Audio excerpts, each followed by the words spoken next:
Greetings interwebs, this is Jacket K, and welcome for the second part of my beta Sweet Expedition playthrough. A mod of Paper Mario 64. Last part, we got the majority of new stuff tying the NPCs out of the way, so I'm expecting this part to be a bit more action-packed. However, since it was all stuff that was not in the game jam release, if you come this far and aren't turned away, I encourage you to go check out the first video first and then come back to this. That being said, if you're waiting for this game to come out for yourself to experience everything firsthand, this video series may not be for you. I will be playing through the entire game as it's currently made, so there may be spoilers along the way. That out of the way, let's get right into the action of item hunting. I completely forgot to pick up this candy star from earlier. Yeah, they're not star pieces in here, they're candy stars. At least they are not just a name swap. Plus, now they have a purpose beyond being fun to collect. I know how much you all loved the fact that they were fun to collect. But now they have purpose, beyond just being an oversight slash thing I did not want to figure out how to program out of the game. You don't even have to take my word for it. We're gonna find out the purpose of those star candies this very video. But first, another star candy to collect. Getting this star candy will be a little trickier than it seems because Kooper's not quite high enough to actually reach it. Wonder if Goombario has any advice. For the lands of sweets, there sure is a lot of water in these parts. I don't know. I guess just because it's an island named after sugar doesn't mean it's gonna be made out of it. I was expecting to at least find a bush made out of candy or something by now. Anyways, I guess we'll have to find our way around. Literally nothing. Oh well. Well, nah, I really want the star candy. It's a simple bush. These are glaze island variants of lava island ones. They should be the exact same, but if you want to jump on it, you can go ahead. Totally not gonna just stand here and laugh at you as it smashes you in the pedals. You know, while we're up here though, I wonder if this will work. What do you know? And that's only a taste of some of the ways I'm trying to push Shell Shock to be used in fun new ways. And I guess while I'm in the mood for tattling, I would take care of Goombario's tattle for these heart plants in the process. Yeah, bringing an entire species of plants to a brand new jungle does seem a little bit overkill to keep things at home. Yeah, it would be pretty silly if they brought over hurt plants as well. Oh, hey! Hello, hurt plant! Fancy seeing you here. Well, we spent like a majority of the last video just talking to NPCs. We're well overdue for Odo action, I suppose. Yeah, I guess you could say the Yoshis got carried away with bringing stuff from their old island. I'll admit there's not too much remarkable to her plants. They're the thing I probably spent the least amount of time of in Sweet Expedition. The only thing of note is that they are weak to fire. Whatever we find means to actually use fire. And if we were to ever find the means to inflict poison, they would be resilient if not flat out immune to it.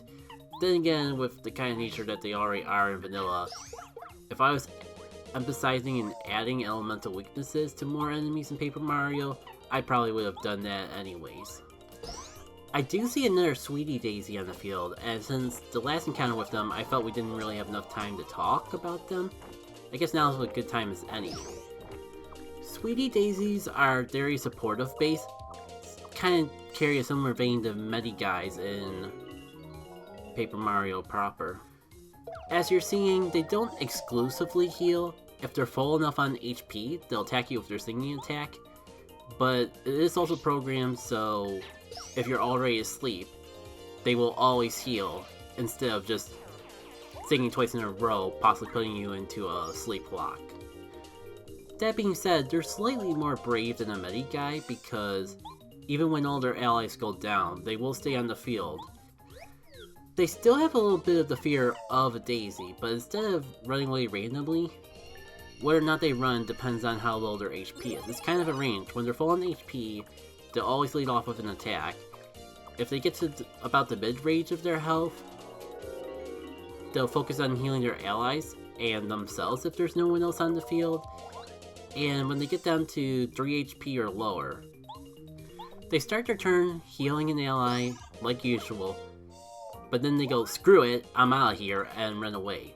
So it is possible to have a strategy of intentionally getting them down to that low HP range, so they just run away early on, and you don't have to worry about them constantly undoing your efforts to damage other enemies. Alternatively, you could just nuke them with a nuclear bonk and take them out in one turn, but there is actually a downside to that this time. Maybe eventually we'll get to see that in action. We could fight that ambush over there as well, but if I'm gonna be frank, they're very similar to their vanilla counterparts, with one exception, and since we have to fight that one exception, I think I'll just wait until we're required to fight one. I'll talk more about ambushes and how they differ from the alternate form of them then. Anyways, abandoning the cry for help, since I am on a quest to show off as much dialogue, even if half is getting cut out of this particular set of videos. Sometimes you gotta sacrifice your dignity and pride as a good human being in order to see every option available. There's definitely plenty of video games that emphasize that point. Case in point, bye, Chai. Wait, you're leaving? What, does it mean? Do I deserve to be saved? Well, I guess I can help you out. At least for a little bit. I suppose it's not too much trouble to help. Just a couple whacks of the hammer. In the real world, that might be a bit of effort to raise your body weight and slam it down, or however hammers work. But this is a video game. Granted, it's a video game book within a video game. Something about the Paper Mario lore like that. So it's even less effort than before. Anyways, I think this is the first case of branching dialogue paths. Depending on which partner you have out when you save Sushi, depends on which partner responds back, and they both have slightly different things to say. So we saw Mario hype up Mario. Let's see how Cooper differs. Don't think I ever caught your name. I'm Cooper and this is Mario. The two of us are on an expedition to find the treasure of Glaze Island. But you sound like we're in trouble, so I stopped by to lend you a hand. So you see, Cooper, being on an expedition to Colorado, talks a little bit more about that in his first interaction with Chai. Unfortunately, I think this is the last time that Mario and Cooper really result in anything different. But it's not the last time altogether that we're going to see party members affect the dialogue depending on who is out. And more details on that when we come around to it. Anyways, as we get more properly introduced to Chai, we get to learn a bit more about what's going on, assuming we didn't already paste it together. Basically, Rush came up with the idea to sneak out of the village and take everyone on an adventure, including Chai, despite her not wanting anything to do with it. Chai claims to try to stop them, and we did see this foreshadowed a little bit in our conversation with her. Like, we brought up what we were doing here, and she mentioned how she kind of suspected that the other kids were up to something, and it's like, no, don't worry about it, I got it under control, I will make sure they don't get into anything wrong. And then everything goes into a panic. I mean, she is a kid, you can't blame her for trying. Besides, now she's a part of our party, and she's only like a small taste of the crazy battle mechanics that Sweet Expedition introduces. Don't tell anyone, I got ideas of how to expand upon that even further, but I don't want to say anything more until I got more solidified and know that I'm actually going to stick through it. Also, before I got save blocks working, I had that system in every time I wanted to save, and I guess I just forgot to remove that one in particular. That won't be there in the final cut. It probably shouldn't even have been in there for the video, but it's too lazy to go back and re-record that part. And yes, I actually renumbered to remove the letter. Instead, it's a sound effect badge. I believe I put each of the sound effect badges somewhere in the island of Sweet Expedition. I don't even remember if I showcased all of them in the video. If I miss one, that just adds another layer of mystery for the final release though, I suppose. assuming they don't get moved to completely different locations as I finalize stuff. As you can see, this is a new NPC, and he plays a vital role in a lot of the new content tied to the Sweet Expedition. It's a star candy salesman. If we find any candy stars, we should give him a visit and trade with him. You can trade various badges and items, including completely new ones for Sweet Expedition, like the Oozwhack. This one's a freebie, but I figure it's a good idea to give players a taste of why it's worth your time to actually go visit him and trade star candies. We'll do it a couple times, so we'll see exactly where he makes his home, but if you've been paying attention to my blatant foreshadowing that's about as abrupt as my transitions for NPCs, you may already have an idea where he's gonna pop up, even without reading his dialogue. Don't mind me, I'm just double checking to make sure I didn't forget about something that I put there. I guess I'm thinking that it's a good place to hide something, but I don't know what. I think I was thinking that it would be an ironic place to hide a star candy, and the more I think about it, the more I think it would be a funny place to hide a star candy. But one, I only just learned how to remove star panels because I didn't want star panel hiding to be a thing, especially without I Spy. Granted, I can always add the I Spy badge in, I got no qualms with that, but I'm still conflicted if I want that to be a thing at all. I guess it'll be a surprise for both of us when the more final version of Sweet Expedition comes out. Also, so much for ignoring these ambushes. I guess I just forgot that I decided to wait until after getting Chai. So we can knock out two birds with one stone. We get to show off, quote unquote, the new enemy, and we also get to show off Chai. I know the game didn't release. The thing with the ambushes were they were resilient to things that other plant enemies would normally be weak to, but in exchange they were extra weak to fire. I guess my frame of logic was, they seem a bit more bulky than your normal plants, so the cold wouldn't bother them as much. Still, just as weak to sleep, which is pretty good because we just picked up a party member that can put any enemy to sleep with her attacks. I guess I should also start explaining status conditions, how they differ from vanilla Paper Mario. Well, that's not a good example, but I took a lot of inspirations from Darkstar with various mechanics in this game, and by extension, Master Quest 2.0. We really haven't seen it up to this point because, unfortunately, status conditions are kind of one-sided towards the enemies. It's not completely my fault, but it's a matter of when I tried to make them work as they did in Darkstar for Mario, I ran into a lot of bugs and crashes, but I was able to get them working for the enemies. So if you haven't played Darkstar, how sleep works is, when you put an enemy to sleep, they are unable to move, however they do heal every few turns. There's a couple modern Paper Mario games that I think this takes inspiration from. We didn't see it against that last enemy because we knocked it out, but if you do hit an enemy that's asleep, they'll also wake up. Again, none of this really applies to Mario because I am bad at programming. And even with the person that I got the code from telling me exactly what to do, I still can't seem to get it to work. Not in the end of the world if it only works for the enemy and not Mario. It is more fun to deal with it with the enemies. Oh shoot, I almost forgot we used Hardy Flop with Chai a couple times. And that heart that you see when she does the attack isn't for show. It is healing Mario's HP by 1 every time she hits an enemy. In case you haven't noticed yet, Chai is much more of a supportive party member than an offensive one. I believe her attacks even do less damage than Sushi normally does. And if not, they probably will in the final release, because the way of balancing will probably lead that way. Anyways, we're not too far from the entrance to the village, and we have a few star candies under our belt already, so I figure we might as well check up on our new friend before we get too deep in our rescue mission.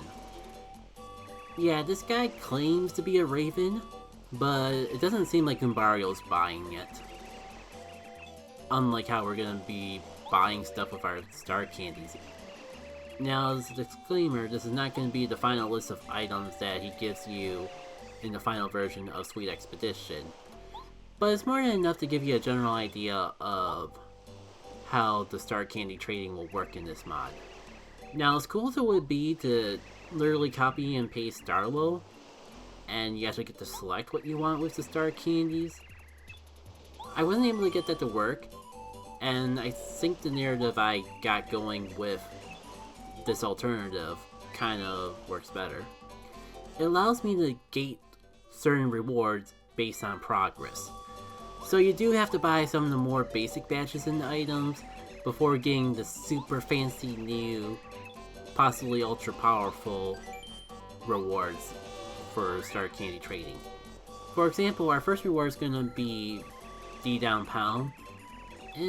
Not too many defensive enemies here, so we may not see too much use for it.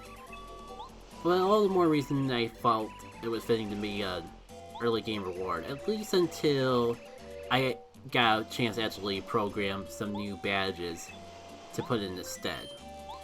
This was supposed to be a more powerful version of the Coco Kaboom, but since this whole Star Candy dealer is not something I was originally planning for the game Jam release of Sweet Expedition, I decided to wait until after making this video to mess around with getting that working the way I wanted. We don't have enough star candies for the final reward. I might have even gated behind a flag that we can't get until after saving the kids, even if we did have enough star candies. I don't remember if that one in particular is a situation I did that, but I know that's a situation that I plan on doing in the future, where certain badges and items are going to be tied behind certain progress flags. For example, this is my idea to make sure you don't miss out on close call. Pretty much make a scenario where if you got the close call badge, you skip right next to the next item, we'll say, on the Star Candy Trader's list of rewards. But if you didn't help Colorado and missed out on the close call badge, you would have to get it from the candy salesman first. So indirectly, that reward would cost 1 or maybe even 2 extra star candies because the close call would be in the way. I forgot that I already recorded the descriptions for Goombario and Cooper, so let's just skip right over to our new party member, Shy. While doing so, some fun trivia on Shy. Believe it or not, the whole Avatar reference was a complete accident. I do not apologize for it, but I can't rightfully claim that it was intentional right away. My mindset was, okay, I have a party member, I want them to specialize in status conditions. Tea. It's a food theme mod. She wields tea. How would I describe her wielding tea? I don't know. Tea bending? Tea bending sounds fine. And that's how that mess was born. On the tangent of tea, the one ability we haven't seen in action yet is Ginger Aurora, and I get the feeling this is going to be a hard one to balance because I basically wanted to make a weaker version of Rejuvenate, but I decided to make it also steal status conditions just to justify the fact that you don't get as much for the perfect action command as before. It ended up working with the mod because there's so many enemies that inflict status conditions on you that it didn't really feel fair to have the only option available to Mario to cure them being tied to items, especially when their statuses that make Mario unable to use items, or at least unable to move, therefore unable to use items. So I thought having a partner to get your back if you find yourself in a situation like that would be a good idea for the mod.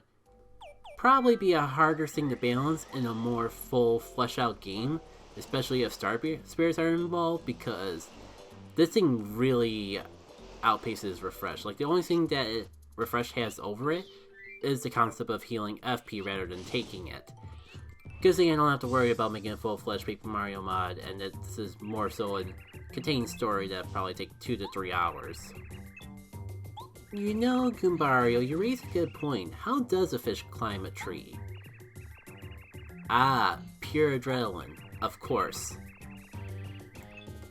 Hey, come on. Just because she ran away from one scary monster doesn't mean she's gonna hold back now. We haven't even got to save the Yoshi Kiss yet, and she's already putting in the work. Also, don't mind me, I'm just testing something for my own experimental taste. Yeah, it doesn't seem like you can hit blocks from under the water. Totally wasn't considering trying to do a puzzle based around that if it worked or something. Anyways, I think this guy would be a good demonstration of some of our new abilities. Like, this would be the perfect time to use Deep Down Pound to get around that defense if it wasn't for the fact that it's a spear guy. Well, it's a minty guy, but we all know deep down is a spear guy. I'll admit to that. Try my best to make them feel different, but when you're working from the same skeleton, the person that the bones are inside are obviously going to have some similarities. And I guess I'm saving Chai for another time. Oh yes, this is the moment of truth. Gumbario's nuclear bonk got a huge buff. However, it comes with a new drawback. You do massive damage, even more than Mario can do at this point, and the idea is to keep it that way. However, you're sacrificing a partner's turn, and I might even make Nuclear Bonk stronger to justify the fact that you lose a partner's turn. Because especially in this mod with partners like Chai, and the one that will be coming up in the future, partner turns are incredibly valuable in Sweet Expedition. So the concept of trading one away, just for a little extra raw power, makes Nuclear Bonk a bit more situational than it did in the Game Jam release. To be fair, I was bounding between a few ideas of how to implement Nuclear Bonk even back in the Game Jam release, and this sort of thing was one of those ideas. Alternatively, Nuclear Bonk was gonna be powerful in a different way where it did powerful damage to one enemy and then did splash damage to other ones, but trying to combine jumping with the spin smash attack leads to some unfortunate nasty side effects. If you fought the whole poisoning Sweetie Daisies from the Game Jam build of Sweet Expedition was causing crashes, just imagine the mess that would show up if I was trying to implement something that I found buggy and crashy before even releasing the mod. As you can see here though, I fixed that. You can poison Sweetie Daisies without crashing the game. Making them run away when they're poisoned, no matter their HP level, is sure a way to fix that crash. In my defense, I think I fixed it legit. Oh, hey, I forgot that I didn't finish that. Good thing this is a beta that will never be released to the public, let alone, the more I think about it, probably won't be released ever in this state at the very least. Too much has already changed between recording this and recording the commentary for it, for me to release this exact patch anyways. Hopefully this will make a good filler until the mod is more finished. Oh, what do you know? That room with the enemy that's way stronger that you shouldn't be having for your first fight in the entire game is being guarded by a Yoshi kid. Who would have thought? We will address his plight later.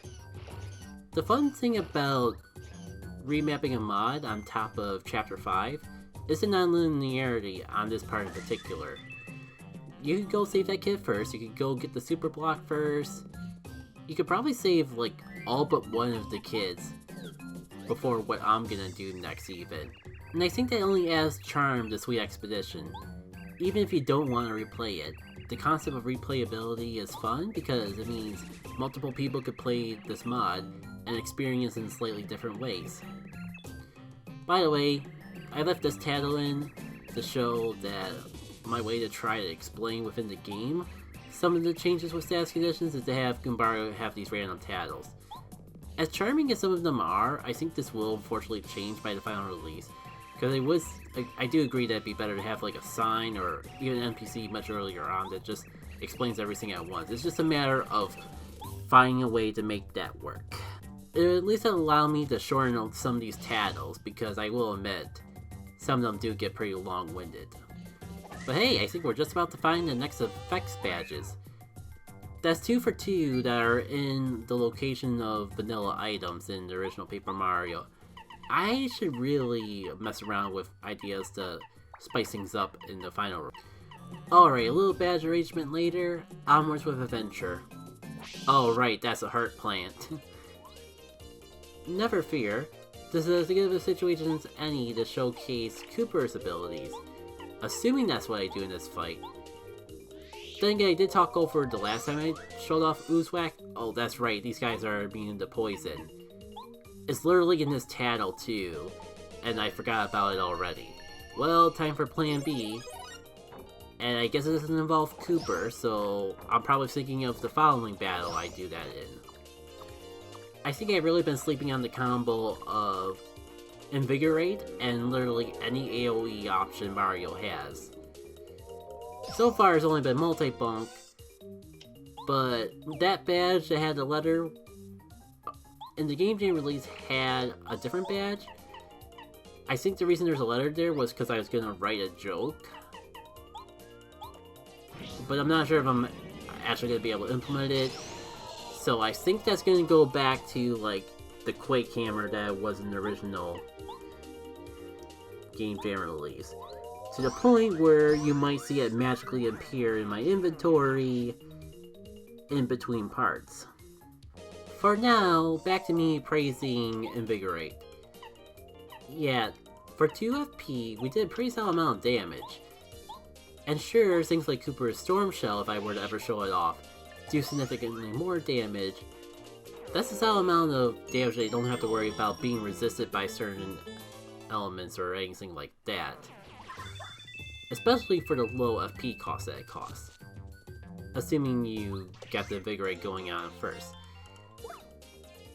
Nah, this surely isn't the battle where I decided to show off Storm Shell, is it? Probably not. That reminds me, I think part of the reason why that aerial tech's still in there because I was debating making Storm Shell attack all enemies, including ones in the air. Like, it's a storm. If there's any move that Cooper could have that would make sense, it would be that. But it's already his most powerful attack. I've been debating whether or not to have it have the paralyzation secondary effect. And those two things already make it a powerful move in and of itself. I couldn't really think of a way to include that and make it an AoE attack. And not have it be incredibly busted. Besides, for AoE damage that attacks all enemies, well, stay tuned. I think I got a solution you'll like. Meanwhile, Invigorate multi-jump is pretty much taking care of all of our problems and woes.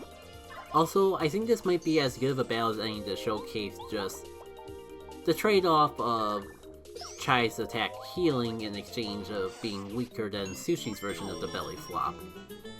Especially easy to see when you got the defense boost on top of it, and that she's not an ultra rank. Like, it's kind of weak to the point where if I made it any weaker, then like if I were to actually have Chai at a normal rank, would it even do any damage anywhere? Now, will this be the battle that I finally decide to show off Storm Shell in? Spoilers, no. But I do showcase something new to Sweet Expedition in this battle.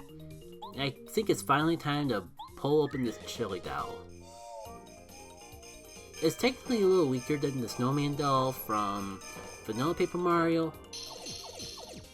A little hard to see because everyone here was weak to ice, but that's the thing, like, in exchange for things having elemental strengths and weaknesses, I decided to make the items no longer pierce damage, so they actually be affected by said weaknesses and resistances.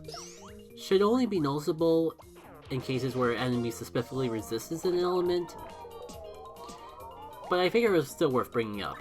Plus, in exchange for the Snowman doll, or in this case the Chili doll, being a little weaker, it has a new secondary effect. It basically gives a weak chill out for 2 turns. So it can make an especially aggressive group of enemies a bit more manageable. Oh, I almost forgot, and I think this is enough of a lull in the battle to bring it up. There is a slight change to how poison works on Mario in this mod, if you haven't noticed already. It is stronger than Vanilla Paper Mario, but weaker than Dark Star. I ended up going for the middle ground because, on one hand, I could see why Shade Blade didn't want it to be just 1 HP, especially near endgame in Paper Mario where you have up to 50 HP. Doing only 1 damage a turn doesn't really feel that significant. But with Sweet Expedition, since I'm not making the mod of the full playthrough, 3 really felt like too much. Like, all these runs you're seeing with 10 HP, the concept of taking 3 HP every turn felt way too much, especially since I'm not trying to make a hardcore Paper Mario. It may end up being harder than a vanilla experience just by default because I was making it towards my playstyle, but the intent of Sweet Expedition is not to be in hard mode. I do have ideas of options that a player can opt in and out of to make it more challenging based on their playstyle and experience with the game, but the default experience I want to be something that everyone can. Oh, we're already at this point. Well, after I arranged my badges to prepare for the upcoming boss fight, I was actually going to end things off here. Shy told us if we went this way, we would be able to find Rush. And I figured doing that and seeing her in action would be a good way to start off the next video. So I hope you're all looking forward to the next one, because next time, we're going to actually get to play around with Rush a bit. And if you haven't seen Sweet Expedition in action already, oh boy, you are certainly in for a treat.